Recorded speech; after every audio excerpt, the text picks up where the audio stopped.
गौरी पुत्र गणेश भगवान की जय। श्री शिवाय नमस्तुभ्यम। शिव संकल्प न छोड़ते, शिव न भूलते भाव, हर अभाव स्वीकारना शिव का सहज स्वभाव। तो सभी प्रेम से बोलिए श्री शंकर पार्वती भगवान की जय। प्रिय भक्तजनों, आज सावन मास का तीसरा सोमवार है और कहते हैं इस दिन भगवान शिव और माता पार्वती की कथा और सावन के सोमवार की व्रत कथा को सुनने से अनंत शुभ फलों की प्राप्ति होती है एवं मनुष्यों के सभी पाप और संकट कट जाते हैं तथा मनोकामनाओं की पूर्ति होती है। तो आज हम इस वीडियो में भगवान शिव और माता पार्वती की बड़ी ही दुर्लभ कथा को सुनेंगे। तो आप सभी भक्तजन इस कथा को पूरी श्रद्धा, ध्यान पूर्वक और प्रसन्न चित्त मन से सुनिए। तो आप सभी प्रेम से बोलिए श्री उमापति शंकर भगवान की जय। सर्वदेवी देवता की जय। एक बार की बात है, माता पार्वती शिवजी को पति रूप में प्राप्त करने के लिए घोर तप कर रही थी और उनके तप को देखकर देवताओं ने शिवजी से देवी की मनोकामना को पूर्ण करने की प्रार्थना की। तब शिवजी ने माता पार्वती जी की परीक्षा लेने सप्त ऋषियों को भेजा और सप्त ऋषियों ने शिवजी के सैकड़ों अवगुण गिनाए, परंतु पार्वती जी को महादेव के अलावा किसी और से विवाह मंजूर नहीं था। भक्तजनों, विवाह से पहले सभी वर अपनी भावी पत्नी को लेकर आश्वस्त होना चाहते हैं, इसीलिए भगवान शिवजी ने स्वयं भी पार्वती जी की परीक्षा लेने की ठानी और भगवान शंकर प्रकट हुए और पार्वती जी को वरदान देकर अंतर ध्यान हुए। इतने में पार्वती माता जहाँ तप कर रही थी, वहीं पास में तालाब में मगरमच्छ ने एक लड़के को पकड़ लिया और लड़का जान बचाने के लिए चिल्लाने लगा। माता पार्वती जी से उस बच्चे की चीख सुनी नहीं गई और द्रवित हृदय होकर वह तालाब पर पहुंची तो देखती है कि वह मगरमच्छ लड़के को तालाब के अंदर खींचकर ले जा रहा है। तब लड़के ने देवी को देखकर कहा, मेरी ना तो माँ है, ना बाप, ना कोई मित्र, माता आप मेरी रक्षा करें। तब पार्वती जी ने कहा, हे मगरमच्छ, इस लड़के को छोड़ दो। तब मगरमच्छ बोला, दिन के छठे पहर में जो मुझे मिलता है उसे अपना आहार समझकर स्वीकार करना मेरा नियम है और ब्रह्मदेव ने दिन के छठे पहर इस लड़के को भेजा है, मैं इसे क्यों छोड़ूं? तब पार्वती जी ने विनती की, तुम इसे छोड़ दो, बदले में तुम्हें जो चाहिए वह मुझसे कहो। तब मगरमच्छ बोला, एक ही शर्त पर मैं इसे छोड़ सकता हूँ। आपने तप करके महादेव जी से जो वरदान लिया है, यदि उस तप का फल मुझे दे दो तो मैं इसे छोड़ दूंगा। तब पार्वती जी तुरंत तैयार हो गई और उन्होंने कहा, मैं अपने तप का फल तुम्हें देने के लिए तैयार हूँ, लेकिन तुम इस बालक को छोड़ दो। और मगरमच्छ ने समझाया, सोच लो देवी, जोश में आकर संकल्प मत करो। हजारों वर्षों तक जैसा तप किया है वैसा देवताओं के लिए भी संभव नहीं है। उसका सारा फल इस बालक के प्राणों के बदले चला जाएगा। तब माता पार्वती जी ने कहा, मेरा निश्चय पक्का है, मैं तुम्हें अपने तप का फल देती हूँ, तुम इसको जीवन दे दो। और तब मगरमच्छ ने पार्वती जी से तप दान करने का संकल्प करवाया और तप का दान होते ही मगरमच्छ का देह तेज से चमकने लगा और मगरमच्छ बोला, हे पार्वती, देखो तप के प्रभाव से मैं तेजस्वी बन गया हूँ। तुमने जीवन भर की पूंजी एक बच्चे के लिए व्यर्थ कर दी, चाहो तो अपनी भूल सुधारने का एक मौका और दे सकता हूँ। तब पार्वती जी ने कहा, हे ग्राह, तब तो मैं पुनः कर सकती हूँ, किंतु यदि तुम इस लड़के को निगल जाते तो इसका जीवन वापस नहीं मिल सकता था। और देखते ही देखते वह लड़का अदृश्य हो गया और मगरमच्छ भी लुप्त हो गया। तब पार्वती जी ने विचार किया, मैंने तब तो दान कर दिया है और अब पुनः तप आरंभ करूंगी। और पार्वती जी ने फिर से तप करने का संकल्प लिया। तब भगवान सदाशिव फिर से प्रकट होकर बोले, पार्वती भला अब क्यों तप कर रही हो? तब पार्वती जी ने कहा, प्रभु मैंने अपने तप का फल दान कर दिया है। आपको पति रूप में पाने के संकल्प के लिए मैं फिर से वैसा ही घोर तप कर आपको प्रसन्न करूंगी। और तब महादेव जी बोले, मगरमच्छ और लड़के दोनों रूपों में मैं ही था और तुम्हारा चित्त प्राणी मात्र में अपने सुख दुख का अनुभव करता है या नहीं, इसकी परीक्षा लेने को मैंने यह लीला रची थी। अनेक रूपों में दिखने वाला मैं एक ही हूँ। मैं अनेक शरीरों से अलग निर्विकार हूँ। तुमने अपना तप मुझे ही दिया है, इसीलिए अब और तप करने की कोई जरूरत नहीं है। तब देवी ने महादेव को प्रणाम कर प्रसन्न मन से विदा किया। तो सभी प्रेम से बोलिए, शंकर पार्वती भगवान की जय। हर हर महादेव। प्रिय भक्तजनों, आइए अब सुनते हैं सभी मनोकामनाओं को पूरी करने वाली अगली कथा। एक समय की बात है, एक गांव में भगवान शिव जी का परम भक्त एक ब्राह्मण रहता था। वह ब्राह्मण जब तक रोज सुबह ब्रह्म मुहूर्त में उठकर नित्य कर्मों से निवृत्त होने के पश्चात भगवान शंकर का पूजन नहीं कर लेते थे, तब तक उन्हें चैन नहीं पड़ता था और जो कुछ भी दान दक्षिणा में आ जाता उसी से वह ब्राह्मण अपना गुजारा करते थे। और दयालु इतने थे कि जब भी कोई जरूरतमंद मिल जाता तो अपनी क्षमता के अनुसार उसकी सेवा जरूर करते थे। और इस कारण शिवजी के परम भक्त ब्राह्मण देवता गरीबी का जीवन व्यतीत कर रहे थे। और ब्राह्मण की इस दानी प्रवृत्ति से उनकी पत्नी उनसे चिढ़ती तो थी, किंतु उनकी भक्ति परायणता को देख उनसे अत्यधिक प्रेम करती थी। इसीलिए वह कभी भी उनका अपमान नहीं करती थी और साथ ही अपनी जरूरत का धन वह आस पड़ोस में मजदूरी करके जुटा लेती थी। एक समय ऐसा आया जब मंदिर में दान दक्षिणा कम आने लगी, जिससे उन पंडित जी को आर्थिक तंगी का सामना करना पड़ा और घर की मूल आवश्यकताओं की पूर्ति नहीं होने के कारण ब्राह्मणी दुखी रहने लगी। और इसी तरह दिन बीतने लगे।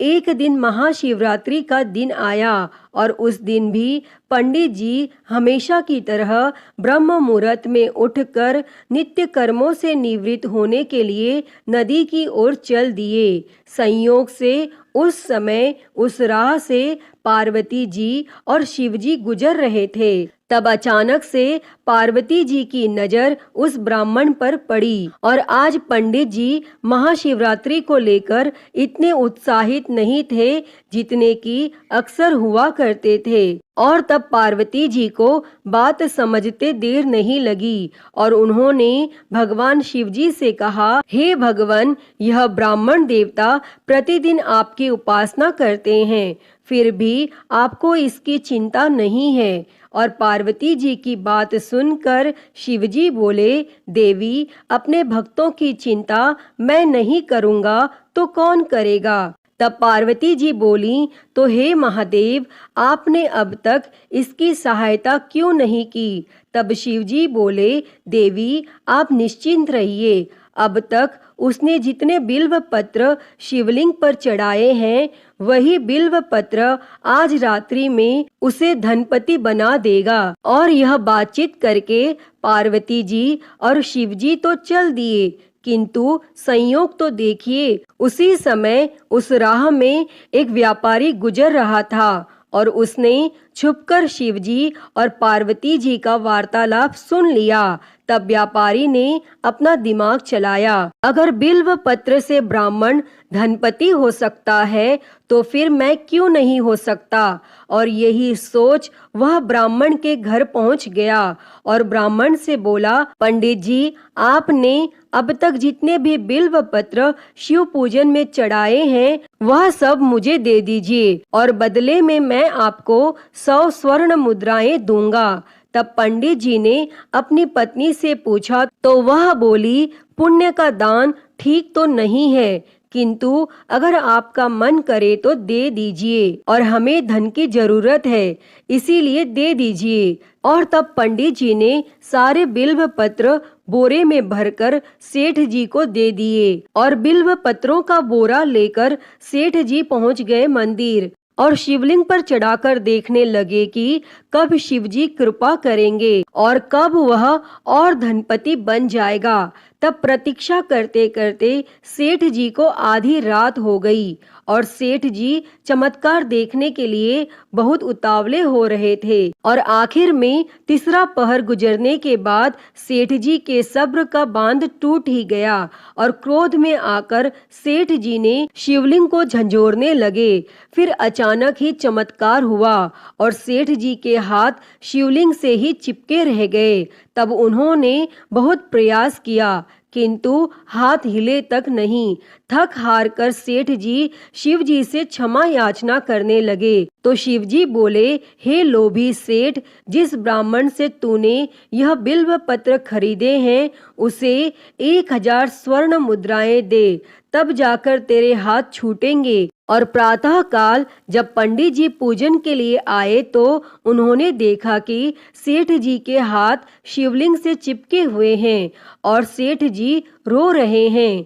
तब उन्होंने पूछा तो सेठ बोला, पंडित जी, शीघ्रता से मेरे बेटे को 1000 स्वर्ण मुद्राएं लेकर मंदिर आने को कहिए। तब पंडित जी ने सेठ के बेटे को बुलाया और सेठ ने वह स्वर्ण मुद्राएं ब्राह्मण को दिलवा दी। तब जाकर सेठ के हाथ शिवलिंग से छूटे और यह देखकर पार्वती जी शिवजी से पूछती हैं, हे नाथ, आपने अब तक अपने भक्त को कोई धन नहीं दिया। तब शिवजी बोले, देवी, मेरे पास कहाँ धन है जो मैं दूंगा, किंतु मेरा भक्त अब गरीब नहीं है, यह तुम स्वयं देख लो। और 1000 स्वर्ण मुद्राएं मिलने के बाद ब्राह्मण और ब्राह्मणी सुखी से अपना जीवन यापन करने लगे। अतः हे भगवान शिव जी, हे माता पार्वती, जैसी कृपा आपने उस ब्राह्मण पर की, ऐसी ही कृपा इस कथा को कहते, सुनते और हुंकारा भरते सभी पर करना। तो सभी प्रेम से बोलिए, शंकर पार्वती भगवान की जय। तो प्रिय भक्तजनों, आइए अब मनोकामनाओं को पूरी करने वाली दूसरी कथा को सुनते हैं। इस कथा को सुनने से ही व्रत संपूर्ण माना जाता है। उससे पहले आप सभी प्रेम से बोलिए, भगवान भोलेनाथ की जय, माता पार्वती की जय। किसी नगर में एक साहूकार रहता था। उसके घर में धन की कोई कमी नहीं थी, लेकिन उसकी कोई संतान नहीं थी, जिस वजह से वह बेहद दुखी था। पुत्र प्राप्ति के लिए वह भगवान शिव के प्रत्येक सोमवार का व्रत रखता था और पूरी श्रद्धा के साथ शिवालय में जाकर भगवान शिव और माता पार्वती जी की पूजा करता था। उसकी भक्ति देखकर माँ पार्वती प्रसन्न हो गईं और भगवान शिव से उस साहूकार की मनोकामना पूर्ण करने का निवेदन किया। पार्वती जी की इच्छा सुनकर भगवान शिव जी ने कहा कि हे पार्वती, इस संसार में हर प्राणी को उसके कर्मों के अनुसार फल मिलता है और उसके भाग्य में जो हो उसे भोगना ही पड़ता है। लेकिन माता पार्वती जी ने साहूकार की भक्ति का मान रखने के लिए उसकी मनोकामना पूर्ण करने की इच्छा जताई। तब माता पार्वती के आग्रह पर भगवान शिवजी ने साहूकार को पुत्र प्राप्ति का वरदान तो दे दिया, लेकिन साथ ही यह भी कहा कि उसके बालक की आयु केवल 12 वर्ष होगी। तब माता पार्वती और भगवान शिवजी की इस बातचीत को साहूकार सुन रहा था। उसे ना तो इस बात की खुशी थी और ना ही गम। वह पहले की ही भांति भगवान शिवजी की पूजा करता रहा और कुछ समय उपरांत साहूकार के घर एक पुत्र का जन्म हुआ। जब वह बालक 11 वर्ष का हुआ तो उसे पढ़ने के लिए काशी भेज दिया गया। साहूकार ने पुत्र के मामा को बुलाकर उसे बहुत सारा धन दिया और कहा कि तुम इस बालक को काशी विद्या प्राप्ति के लिए ले जाओ और मार्ग में यज्ञ करवाते जाना। जहाँ भी यज्ञ कराओ वहीं पर ब्राह्मणों को भोजन कराते और दक्षिणा देते हुए जाना। और दोनों मामा भांजे इसी तरह यज्ञ कराते और ब्राह्मणों को दान दक्षिणा देते काशी की ओर चल पड़े। रास्ते में एक नगर पड़ा जहाँ नगर के राजा की कन्या का विवाह था, लेकिन जिस राजकुमार से उसका विवाह होने वाला था वह एक आंख से काना था। तब राजकुमार के पिता ने अपने पुत्र के काना होने की बात को छुपाने के लिए एक चाल सोची। साहूकार के पुत्र को देखकर उसके मन में एक विचार आया। तब उसने सोचा क्यों न इस लड़के को दुल्हा बनाकर राजकुमारी से विवाह करा दूं और विवाह के बाद इसको धन देकर विदा कर दूंगा और राजकुमारी को अपने नगर ले जाऊंगा। और फिर उस लड़के को दूल्हे का वस्त्र पहनाकर राजकुमारी से विवाह करा दिया गया। लेकिन साहूकार का पुत्र एक ईमानदार लड़का था। उसे यह बात न्याय संगत नहीं लगी और उसने अवसर पाकर राजकुमारी की चुन्नी के पल्ले पर लिखा कि तुम्हारा विवाह मेरे साथ हुआ है, लेकिन जिस राजकुमार के संग तुम्हें भेजा जाएगा वह एक आंख से काना है। मैं तो काशी पढ़ने जा रहा हूँ। तब राजकुमारी ने चुन्नी पर लिखी बातें पढ़ी तो उसने अपने माता पिता को यह बात बताई। तब राजा ने अपनी पुत्री को विदा नहीं किया और फिर वह बारात वापस चली गई। दूसरी ओर साहूकार का लड़का और उसका मामा काशी पहुँचे और वहां जाकर उन्होंने यज्ञ किया और जिस दिन लड़के की आयु 12 साल की हुई उसी दिन यज्ञ रखा गया। लड़के ने अपने मामा से कहा कि मेरी तबीयत कुछ ठीक नहीं है। तब मामा ने कहा कि तुम अंदर जाकर सो जाओ और भगवान शिवजी के वरदानानुसार कुछ ही क्षणों में उस बालक के प्राण निकल गए और मृत भांजे को देखकर उसके मामा ने विलाप शुरू किया। संयोगवश उसी समय भगवान शिवजी और माता पार्वती उधर से जा रहे थे। तब माता पार्वती ने भगवान शिवजी से कहा, प्राणनाथ, मुझे इसके रोने के स्वर सहन नहीं हो रहे। आप इस व्यक्ति के कष्ट को अवश्य दूर करें। और जब भगवान शिवजी मृत बालक के समीप गए तो वह बोले कि यह तो उसी साहूकार का पुत्र है जिसे मैंने 12 वर्ष की आयु का वरदान दिया था। अब उसकी आयु पूरी हो चुकी है। लेकिन मातृभाव से विभोर माता पार्वती ने कहा कि हे महादेव, आप इस बालक को और आयु देने की कृपा करें, अन्यथा इसके वियोग में इसके माता पिता भी तड़प तड़प कर मर जाएंगे।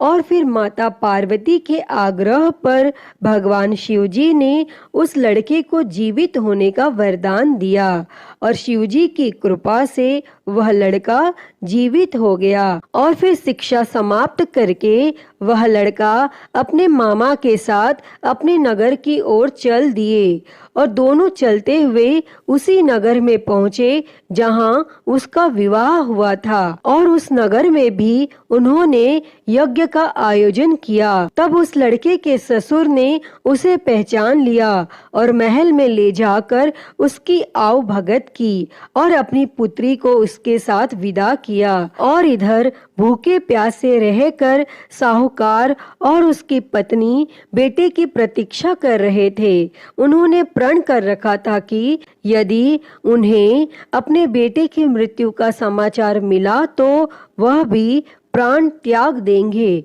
परंतु अपने बेटे के जीवित होने का समाचार पाकर वह बेहद प्रसन्न हुए। और फिर उसी रात भगवान शिवजी ने उस साहूकार के स्वप्न में आकर कहा, हे श्रेष्ठी, मैंने तेरे सोमवार के व्रत करने और व्रत कथा सुनने से प्रसन्न होकर तेरे पुत्र को लंबी आयु प्रदान की है। प्रिय भक्तों, जो कोई भी सोमवार का व्रत करता है या कथा सुनता और पढ़ता है, उसके सभी दुख दूर होते हैं और समस्त मनोकामनाएं पूर्ण होती हैं।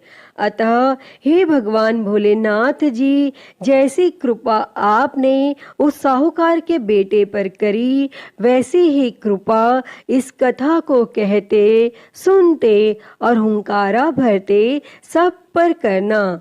तो बोलिए भगवान भोलेनाथ की जय, माता पार्वती की जय। श्री शिवाय नमस्तुभ्यम। प्रिय भक्तजनों, आइए सुनते हैं श्री उमापति महादेव जी की आरती। तो सभी प्रेम से बोलिए हर हर महादेव। जय शिव ओमकारा, हो भोले भज शिव ओमकारा। ब्रह्मा विष्णु सदा शिव, भोले भोलेनाथ महाशिव। अर्धांगी धारा, ओम हर हर हर महादेव।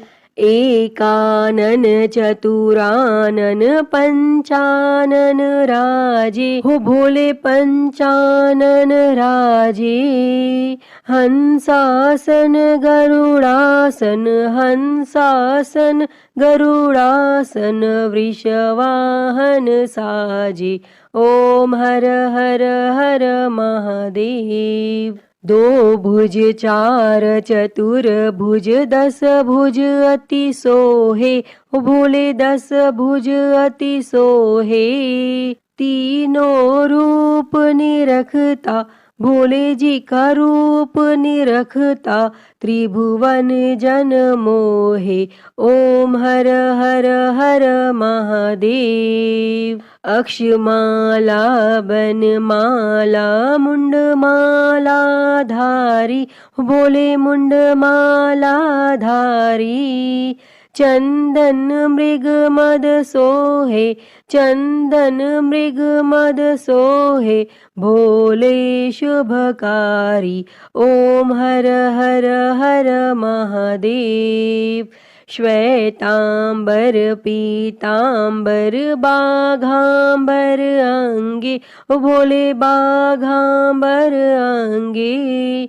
सनकादिक ब्रह्मादिक, सनकादिक ब्रह्मादिक। भूतादिक संगे, ओम हर हर हर महादेव।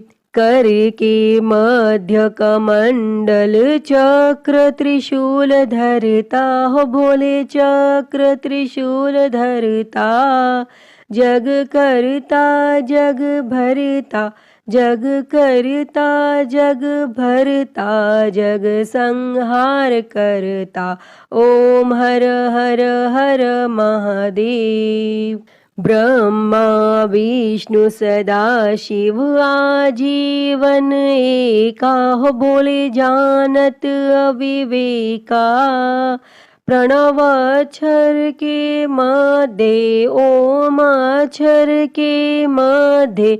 ये तीनों एका, ओम हर हर हर महादेव। काशी में विश्वनाथ विराजे नंदी ब्रह्मचारी, हो बोले नंदी ब्रह्मचारी।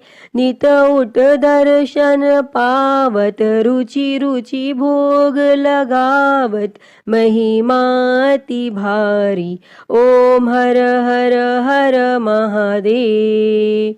त्रिगुण स्वामी जी की आरती जो कोई नर गावे, हो बोले जो कोई नर गावे। कहत शिवानंद स्वामी, जपत हलाहल स्वामी, सुख संपत्ति पावे। ओम हर हर हर महादेव। जय शिव ओमकारा, हो भोले भज शिव ओमकारा। ब्रह्मा विष्णु सदा शिव, भोले भोलेनाथ महाशिव, अर्धांगी धारा। ओम हर हर हर महादेव। ओम हर हर हर महादेव।